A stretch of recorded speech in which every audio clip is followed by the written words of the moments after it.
me veo en la obligación de hacerles una confidencia. El papel que me toca hoy jugar. Yo cuando era niño, jugaba a los soldaditos, supongo de los asistentes a esta conferencia, a este debate, yo siempre iba con los indios, con los japoneses y con los confederados. Me encantan los perdedores. Entonces hoy vengo con los perdedores, vengo con los automovilistas. Mi misión aquí es intentar poner un toque disonante. Contaban antes, se pueden dar 3 recomendaciones, 4, una en 10 minutos, seguramente Vicente me tendrá que contar. Yo voy a dar solamente una, no sé, llamarla recomendación, no sé, reflexión, llamémoslo como. Y ese comentario es: desconfíen de sus convicciones. De todas. Desconfíen. ¿De acuerdo? Porque nada es lo que parece. Este es un debate emocional y racional. Lo que pasa es que la emoción está donde pensábamos que está la racionalidad, y la racionalidad está en la emoción. Luego, lo primero que voy a pedir es: alcancen sus conclusiones, pero duden de todas ellas. ¿Por qué debemos dudar? Simplemente por la evidencia. Pongamos un ejemplo en nuestro país. En nuestro país hay un consenso generalizado de no comer perros, ¿no? No lo tenemos puesto en nuestra dieta. Tenemos nuestros amigos coreanos que les encanta comer perro, pero en la dieta española no está el perro. No comemos perro y hay un consenso en la realidad, y no hay muchos restaurantes donde le mandan perro. ¿Por qué el 90% de la gente dice que está contra el coche y al mismo tiempo lo usa? Cuando eso se presenta, cuando nuestros pensamientos y nuestras realidades confrontan de esa forma, para mí solo hay una explicación: el análisis que hemos hecho no es correcto. Porque si la realidad de los pensamientos no está igual, la realidad es la que es, estamos pensando de manera equivocada. Por lo tanto, esta confrontación entre lo emocional y lo racional, que yo al final no voy a decir que quiera decir que no se puede hacer nada, no voy a plantear una política nihilista. Esperemos creo que hay cosas que sí se puede hacer. Lo voy a intentar desarrollar, si esto funciona bien, en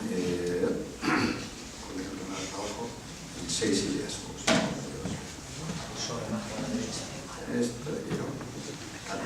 Vale, fenomenal. 6 ideas muy rápidas o 6 comentarios alrededor de que dudemos. La primera de ellas son cuchillos y coches.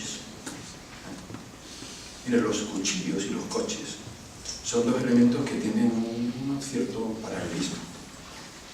Están tremendamente generalizados. Tenemos cientos de millones de cuchillos en nuestro país y tenemos decenas de millones de coches. Prestan un servicio a la sociedad fantástico, pero en nuestro imaginario están llenos de maldad. Y cuando yo le digo a alguien un cuchillo, lo ve ensangrentado, un crimen pasional. Pero la realidad no es esa. La realidad es que tenemos cientos de millones de cuchillos en nuestras viviendas que cumplen un papel fantástico de apoyo a la vida. No podríamos imaginar ni la cocina ni las artes sin algo como un cuchillo, sin un filo. Algo parecido nos pasa en el mundo de los coches. Los coches nos aportan una enorme cantidad de ventajas que voy a intentar sintetizar en 2 minutos, porque en el fondo es por qué la gente dice una cosa y por qué la gente hace otra. La segunda cuestión que no se ha leído aquí es los perdedores. Miren, no admitan ningún debate sin perdedores. Esto que dicen nuestros amigos sajones, la win-win, ¿no? Esta situación idílica en la que 3,5 millones de madrileños ganamos, no existe. Hay perdedores. Y los perdedores deben estar encima de la mesa. Y debemos exponer qué han perdido. Y tenemos que ver cuáles son los beneficios. Y luego hacer un balance. Intentar ocultar los perdedores debajo de la alfombra no es un debate, no sé cómo decir, ético. Bueno, podemos llamarlo de otra manera. Porque cualquier medida tiene perdedores. Esto no significa que no se puedan tomar medidas. Esto no significa que no se pueda soportar el coste de la pérdida, pero ocultarlo no es el mejor de los procesos.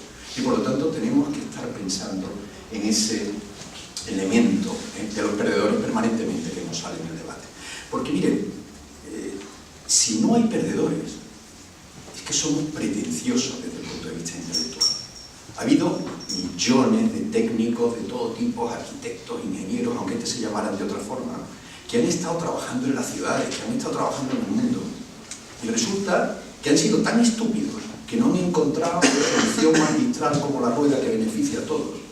Nosotros hemos encontrado la solución disruptiva. Soluciones disruptivas de estas que son realmente geniales, afortunadamente o desafortunadamente, son escasas. Nuestros problemas son de contribución diferencial. Mejoramos un poquito. Luego, cuando pensamos que algo es fantástico, que antes no lo era, y que nosotros cambiamos el mundo, lo primero que hay que pensar es que posiblemente estamos siendo pretenciosos, ¿no? Ya lo decía Newton, ¿no? Me apoyó sobre hombros de gigantes. Que todos los demás fueran tontos hasta que llegue yo, es un pensamiento que, por pureza intelectual, debemos evitar. Yo decía la falsa unanimidad. Una parte fundamental de este debate es que tenemos una unanimidad que es falsa. Y es falsa porque si no hacemos las preguntas correctas, no podemos tener las respuestas correctas. Yo hablo aquí de los jefes y de la mayoría. Todo el mundo está contra el coche. Ese todo el mundo tiene una parte que es los jefes. Yo era jefe, pequeñito, que voy a Eduardo, cuando trabajaba en el consorcio, éramos jefes. Teníamos capacidad planificadora. Yo tengo que decir honestamente, ahora quizás porque me lo puedo permitir, que yo consideraba absolutamente insoportable que la gente por la mañana, algunos se levantaran, cogieran el coche, fueran donde les dieran la gana y no llamaran nada para preguntarme. No me pedían autorización, no le pedían autorización a mi jefe. Los automovilistas son, por síntesis, anarquistas, tienen una capacidad de decisión que no existe en ningún otro modo de transporte, porque cuando uno es jefe puede decidir los horarios del metro, los horarios del autobús, o dónde van o va a ser el programa del aeropuerto. Pero sin embargo hay una parte de la movilidad que se escapa a la autoridad. Y esto es necesario. Creo que tenemos que planificar que haya gente, y por lo tanto ya hay una opinión mayoritaria de que no me gusta esta gente que no pide permiso.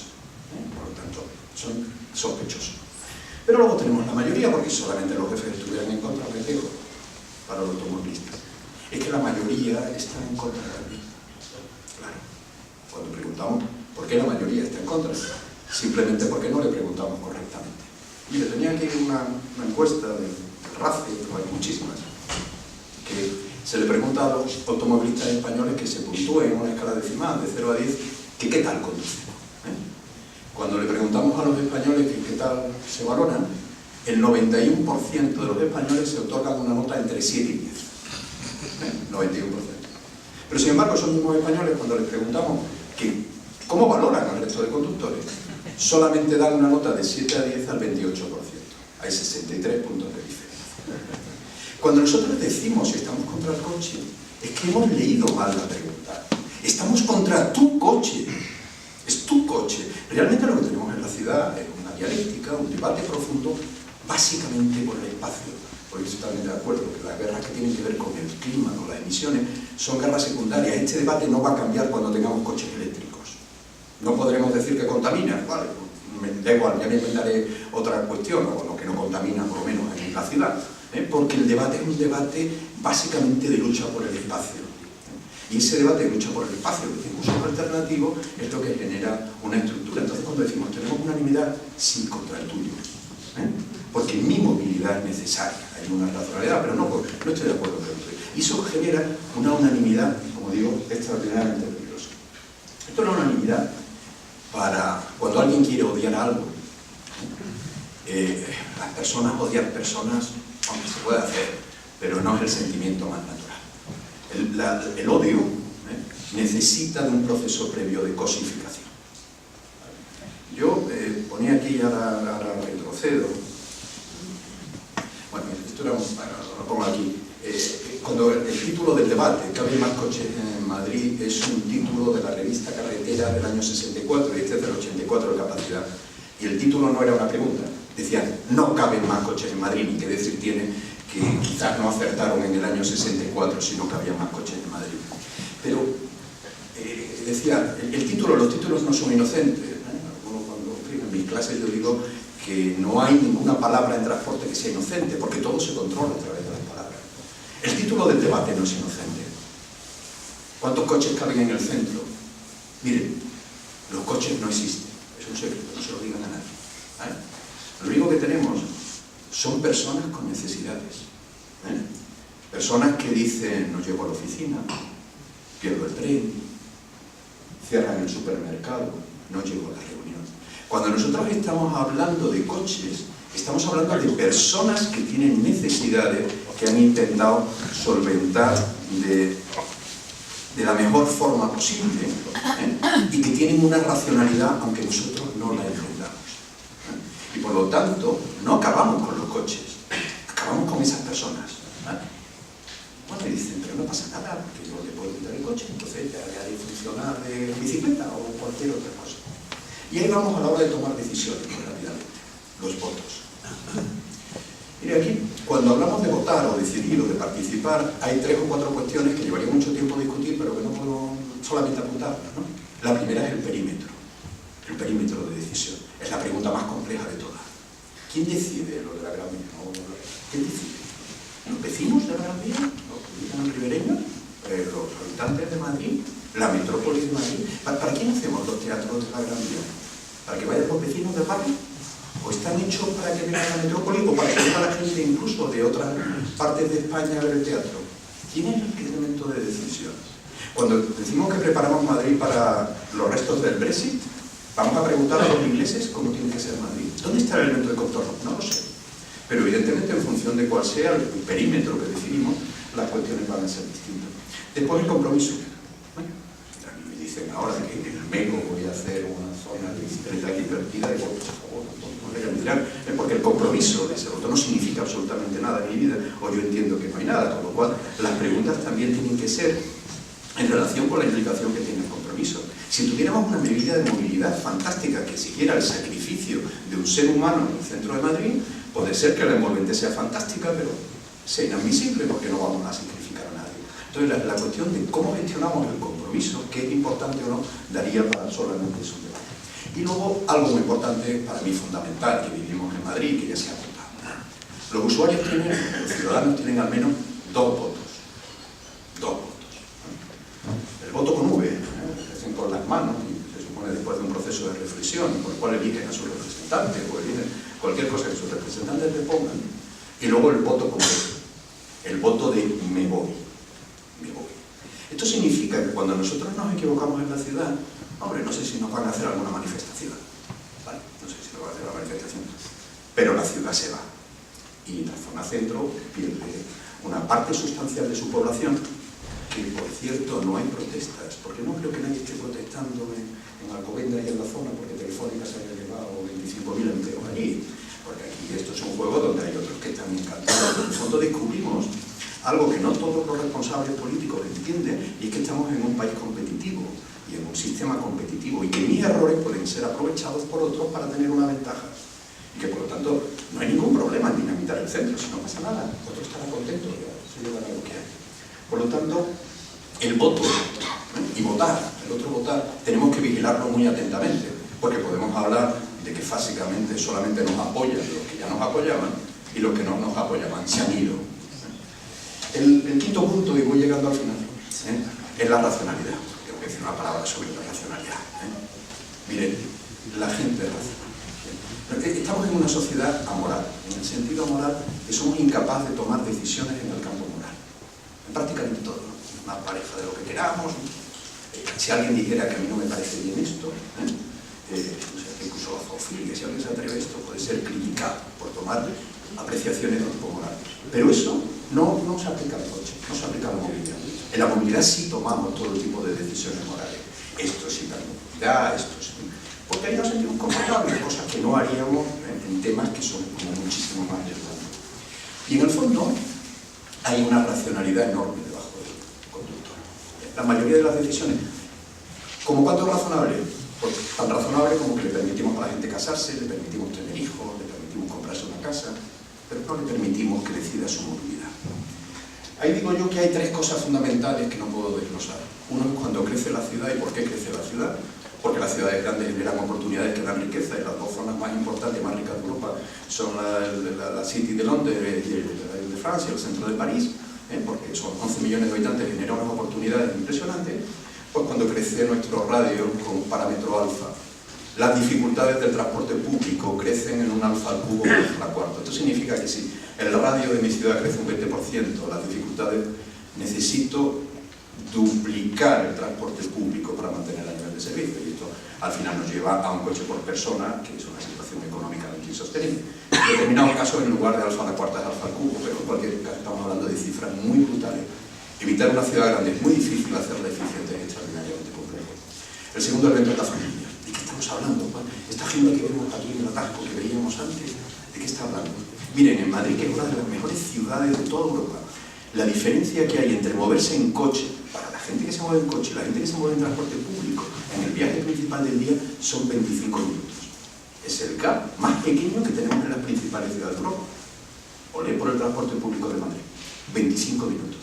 25 minutos de ida y 25 minutos de vuelta es casi una hora, ¿no? Me lo permite, una hora. ¿Cuánto significa una hora en las relaciones humanas? ¿Cuánto significa una hora al día de estar con mi familia? En mi caso significaría no estar con mi familia. Luego a mí me importa un pimiento que el metro valga un euro, valga euro y medio, o me lo pongan a 0,73. Porque lo que yo estoy hablando es que estoy poniendo en juego permanentemente hablar con mi familia. Hay una racionalidad del tiempo extraordinaria en las decisiones de la gente. Por cierto, la que toma el transporte público también. La gente actúa de forma racional en sus decisiones. Y por último, la igualdad. A mí me encanta el tema de Londres, ¿no? Es una medida, lo ha comentado muy bien, todos los ricos están de acuerdo. No hay nada que pueda hacer más feliz a la gente privilegiada de Madrid que, por favor, que ustedes corten el tráfico solamente para los grandes Mercedes con chofer, porque ya no el coche, ya ponen el coche del chofer. ¿Por qué? El coche es la medida de la igualdad. Miren, hablábamos antes, zonas bien, accesibilidad, alta accesibilidad significa alto precio. Alto precio significa clases pudientes las que pueden vivir. Hay un proceso de expulsión, aunque uno mejore el transporte público. En ese proceso de expulsión siempre los más desfavorecidos acaban en un sitio que es barato, y ese sitio es barato porque no tiene accesibilidad. ¿De acuerdo? Porque si tuviera buena accesibilidad dejaría de ser barato.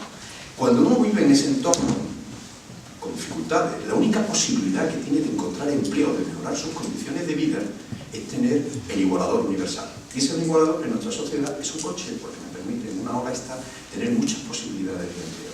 Cuando yo estoy atacando a los coches, uno imagina siempre que está machacando al Ferrari. Al Ferrari le va a dar igual, que hace lo mismo, le va a dar igual, su chofer le va a dar igual.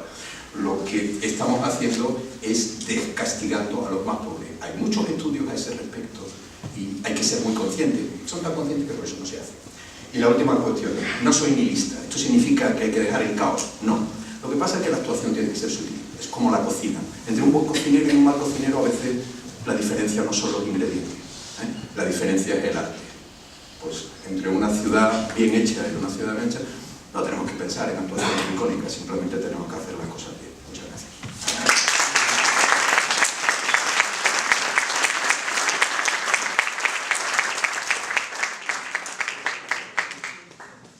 Bueno, muchas gracias, Aniceto. Te has extendido un poco hacia esto. Efectivamente has planteado una nota disonante que creo que también enriquece bastante. Bueno, yo creo que podemos empezar el debate. Yo creo que si algunos de los que estáis nos hemos invitado como filacero tenéis interés, sería el momento de que hablaréis. Paco Segura, un economista financiero. Tenemos un... Bueno, si no intento hablar alto. Bueno, si quiere meterte.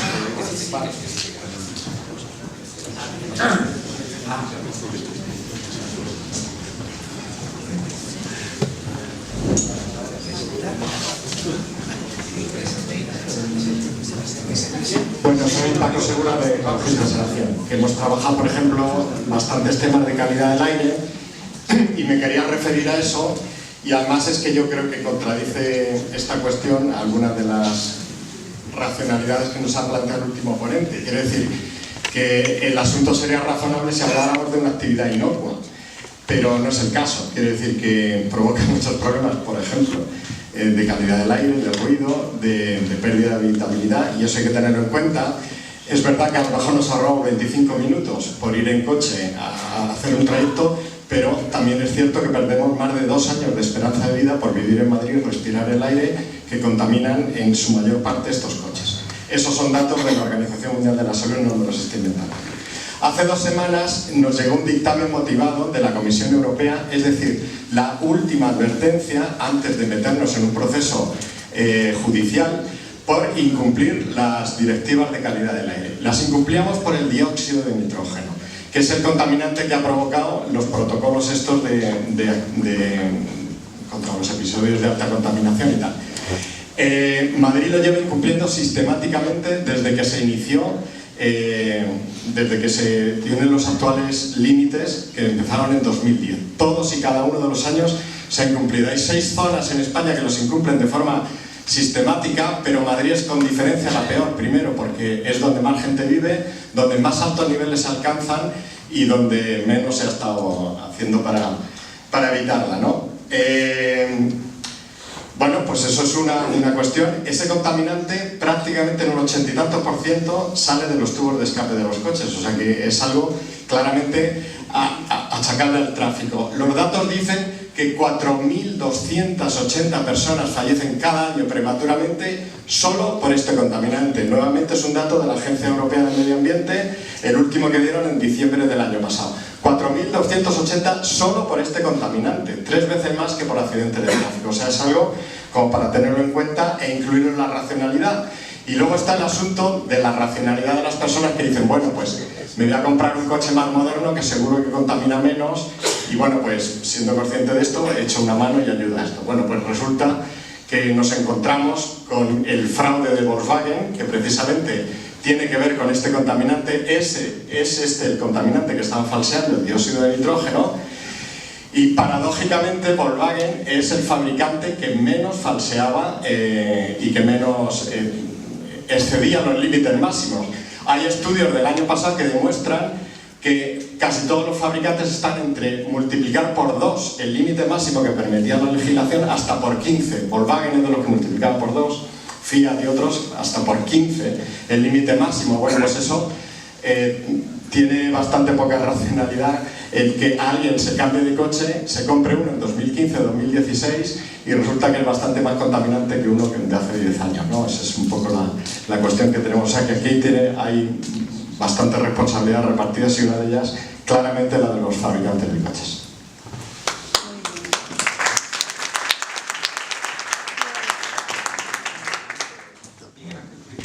Yo creo que las ciudades están hechas para las personas. Entonces, las cuestiones de las personas son las que nos deben preocupar. Está claro que una es la salud, pero la otra es también cómo viven las personas y qué hacen en la ciudad. Y en esa posición yo me sitúo en el planteamiento que hacía Alfonso. El problema entiendo que haya que tomar medidas parciales para ir resolviendo problemas, pero hay que plantearse el problema global. El problema global de un centro que no solo es el centro de la ciudad, sino que es el centro de una región urbana que tiene casi 8 millones de habitantes.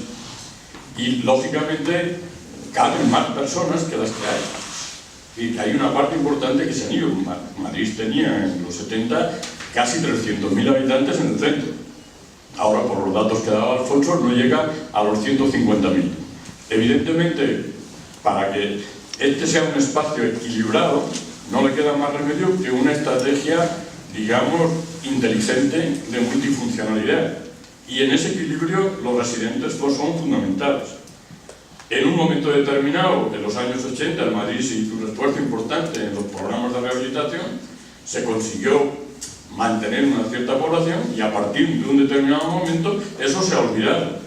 Claro, entonces, creo, desde mi punto de vista, que habría que trabajar en esa línea, es decir, y definir con claridad en el modelo de ciudades que tenemos qué papel asignamos a este centro, porque si no, ya sabemos la dinámica que hay.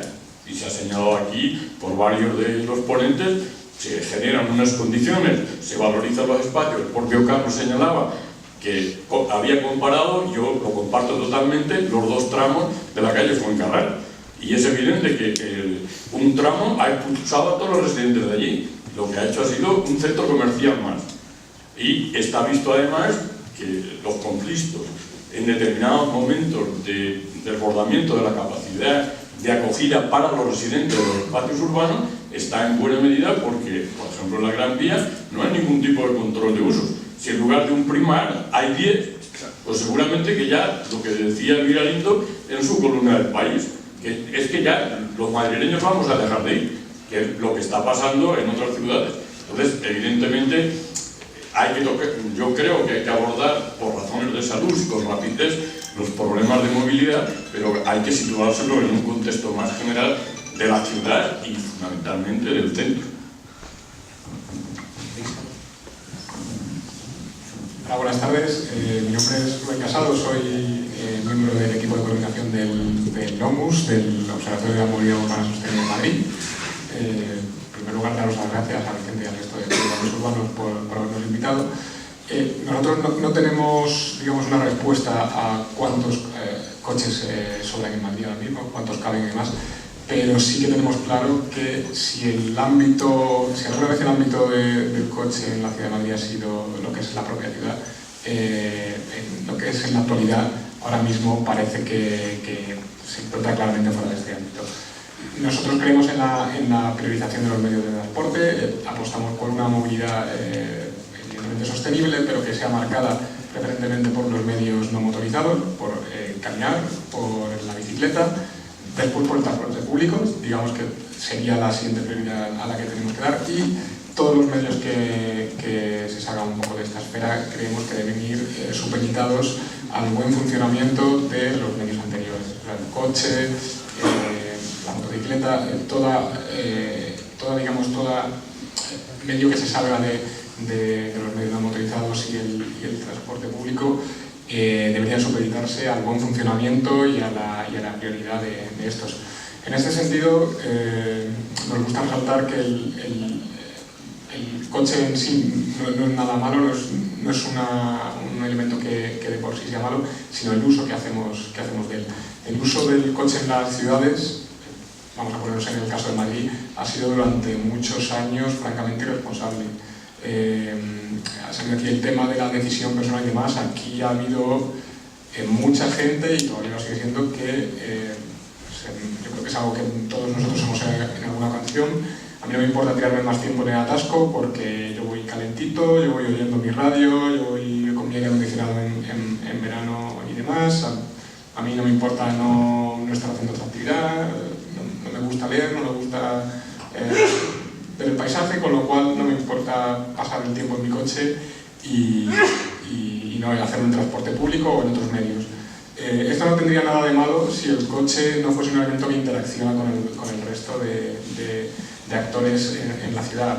Si el coche fuese algo que no atasca, que no baja la velocidad comercial del transporte público en superficie, que no impide a los peatones cruzar una calle en condiciones a las que todos nos gustaría, es decir, más o menos por donde queremos, en condiciones de seguridad. Si el coche no tuviese esos efectos negativos, bueno, realmente no sería un problema y estaríamos hablando solo de un asunto de elección personal del medio. Pero el coche realmente tiene unas externalidades que todos los usuarios que no son de coche tenemos que asumir en forma de contaminación, en forma de ocupación del espacio, en forma de pérdida de efectividad de otros medios, con lo cual nosotros, para cerrar un poco con la idea que hemos expresado al principio, no sabemos cuántos coches sobran en Madrid, pero sí sabemos los efectos negativos que tiene el coche sobre el resto del panorama de la movilidad en Madrid.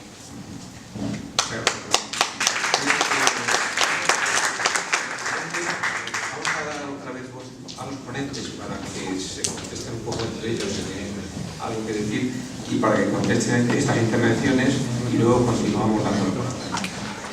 Vamos a hacer el orden. Bueno,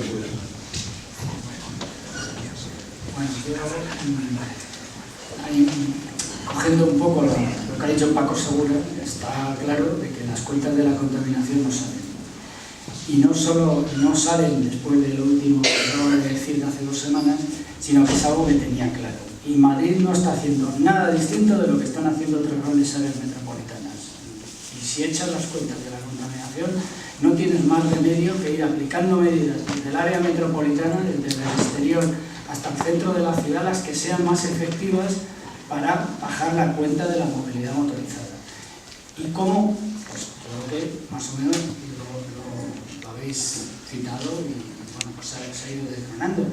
En base a establecer las prioridades adecuadas, tanto desde los barrios con la movilidad de proximidad, generando zonas, trabajando con el urbanismo, con la localización de actividades y creando esas posibilidades de no tener que venir al centro para divertirte,